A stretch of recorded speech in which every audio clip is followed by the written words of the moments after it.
Hello friends, this is Panjwani again. Friends, पिछले video lecture में dbconnection.java file का code हम कंप्लीट कर चुके थे और अब हम एक पोजो क्लास बनाएंगे। तो फ्रेंड्स, प्रोजेक्ट्स के अंदर हमारे पास एक फ़ोल्डर है हॉस्पिटल और उसके अंदर एक फ़ोल्डर है पोजो। अब इस पर राइट क्लिक करके हम एक जावा फाइल बनाते हैं, जावा क्लास बनाते हैं। तो क्लास का नाम मैंने दे दिया यूज़र। ठीक है, मैंने इसका नाम दिया यूज़र। फिनिश कर दिया तो ये हमारी एक जावा फाइल बन गई यूज़र डॉट जावा। इसके अंदर एक क्लास है यूज़र नाम की। ठीक है, अब सबसे पहले मैं आपको ये बताता हूँ कि पोजो का मतलब होता क्या है। ठीक है, तो पोजो का फुल फॉर्म होता है प्लेन ओल्ड जावा ऑब्जेक्ट्स। ठीक है, पोजो का फुल फॉर्म होता है प्लेन ओल्ड जावा ऑब्जेक्ट्स। ठीक है, अब पोजो क्लास के क्या होते हैं, कुछ रूल्स होते हैं। अब इसके रूल्स क्या होते हैं कि ये जो क्लास होती है वो पब्लिक होनी चाहिए। क्लास पब्लिक होनी चाहिए, पहला रूल। दूसरा रूल ये है कि जो भी वेरिएबल्स आप इस क्लास के अंदर बनाओगे वो सारे प्राइवेट होने चाहिए और सभी वेरिएबल्स के लिए आपको गेटर और सेटर मेथड्स देने होते हैं। ठीक है, उसके अलावा कंस्ट्रक्टर आप इसमें बना सकते हो, मतलब इसमें डिफ़ॉल्ट कंस्ट्रक्टर होना चाहिए। डिफ़ॉल्ट कंस्ट्रक्टर तो वैसे भी होता है, हम नहीं बनाते हैं। तो एक non parameterize default constructor compiler आपको प्रोवाइड करता है। ठीक है, आप इसमें नॉन पैरामीटराइज कंस्ट्रक्टर खुद से ही बना सकते हो, लेकिन जो आर्ग्यूमेंट कंस्ट्रक्टर है वो ऑप्शनल है, वो आप बनाओ ना बनाओ आपके ऊपर है। ठीक है, तो इसमें कंपलसरी नहीं, मतलब पोजो क्लास का मतलब क्या होता है, ऐसी क्लास जो पब्लिक हो।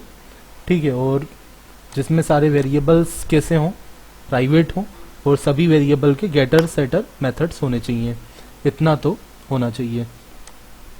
ठीक है, तो अब यूज़र क्लास के अंदर हमारा क्या रहेगा, अब हम क्या करेंगे, जितने हम टेबल्स बनाएंगे, जैसे डेटाबेस में मैं एक टेबल बनाऊंगा एडमिन नाम का, एक बनाऊंगा डॉक्टर के लिए, एक बनाऊंगा पेशेंट के लिए, एक बनाऊंगा अपॉइंटमेंट के लिए।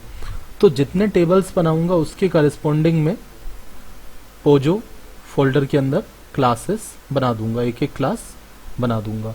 इसी तरह जितने टेबल्स, और ज़्यादा भी हो सकते हैं लेकिन उतने तो बनाएंगे हम। ठीक है, जनरली उतने आप देखोगे पोजो क्लास रहेंगे जितने डेटाबेस में आपके टेबल्स रहेंगे। और उसके अलावा जो डव रहेगा, डव के अंदर भी हम उतनी फाइल्स बनाएंगे, उतनी डव क्लासेस बनाएंगे जितने हमारे डेटाबेस के अंदर टेबल्स होंगे। मतलब एक टेबल के करस्पॉन्डिंग एक हमारा डव क्लास रहेगा। डव का फुल फॉर्म होता है डेटा एक्सेस ऑब्जेक्ट। डव के अंदर क्या होता है, डव के अंदर जो क्रड ऑपरेशन होते हैं, मतलब क्रिएट, रिट्रीव, अपडेट, डिलीट, ये सारे जो ऑपरेशंस रहेंगे उनको एग्जीक्यूट करने के लिए फंक्शंस हम उसमें बनाएंगे, डिलीट का फंक्शन, अपडेट का फंक्शन। ठीक है, अब उसमें बनाने का बेनिफिट क्या होगा कि हमें बार बार नहीं बनाना पड़ेगा। अगर कहीं पे भी हमें रिक्वायरमेंट आती है कि हमें डॉक्टर्स का डेटा फैच करवाना है, डॉक्टर टेबल के अंदर जितना भी डेटा है सब फैच करना है, रिट्रीव करना है, तो हम उसमें बना हुआ डव के अंदर बना हुआ फंक्शन कॉल कर लेंगे। ठीक है, तो ये डव का बेनिफिट रहेगा। और यहाँ पे हमारे गेटर सेटर रहेंगे ताकि हम डॉक्टर का आईडी फैच कर पाएँ, नाम फैच कर पाएँ। ठीक है, तो ये सारा इसमें वर्क रहेगा। तो यूज़र क्लास में हम क्या रखेंगे, यूज़र की इंफॉर्मेशन रखेंगे और यूज़र हमारा कौन रहेगा, एडमिन। ठीक है, इसमें एडमिन लॉगिन रहेगा और एडमिन जो टेबल बनाऊंगा मैं उसमें ज़्यादा फील्ड्स नहीं रखूंगा, मैं केवल एडमिन का नाम और पासवर्ड स्टोर करना चाहता हूँ। तो मैं यहाँ पे वेरिएबल्स भी 2 बना लूँगा, जितनी मेरी फील्ड्स हैं डेटाबेस के अंदर उसके अकॉर्डिंग मैंने यहाँ पे वेरिएबल्स बना दिए। मैं एडमिन नाम भी दे सकता था क्लास का, बट कोई प्रॉब्लम नहीं है, admin is also a special user. तो प्राइवेट स्ट्रिंग एडमिन नेम।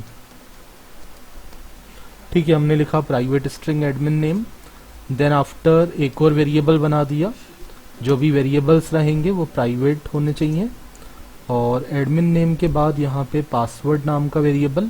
अब इन दोनों के लिए गेटर सेटर मेथड्स। तो गेटर सेटर का शॉर्टकट भी मैंने आपको बताया था पहले, इससे पहले जो नेटबीन्स में वीडियोस बनाए थे मैंने। तो क्या शॉर्टकट था, कैसे हम अपने आप गेटर सेटर जनरेट कर सकते हैं।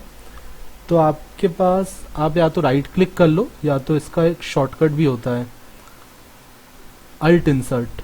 ठीक है, आप अल्ट इंसर्ट प्रेस करो, या फिर राइट क्लिक करके इंसर्ट कोड पे क्लिक कर दो।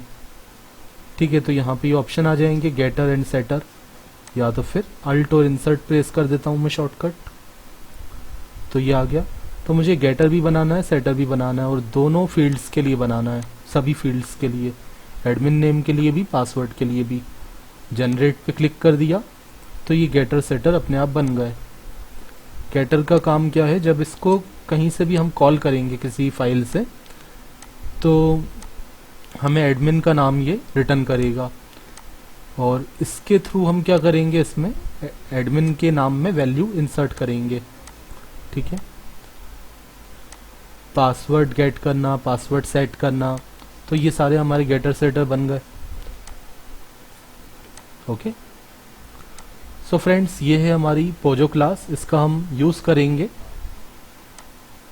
डाउ के अंदर, और लॉगिन फ्रेम के अंदर जब कोड करेंगे तब भी हम इसका यूज़ करेंगे। सो फ्रेंड्स, नेक्स्ट क्लास में मैं आपको बताऊंगा कि हमें डाउ क्लास कैसे बनाना है। सो फ्रेंड्स, मिलते हैं नेक्स्ट वीडियो में।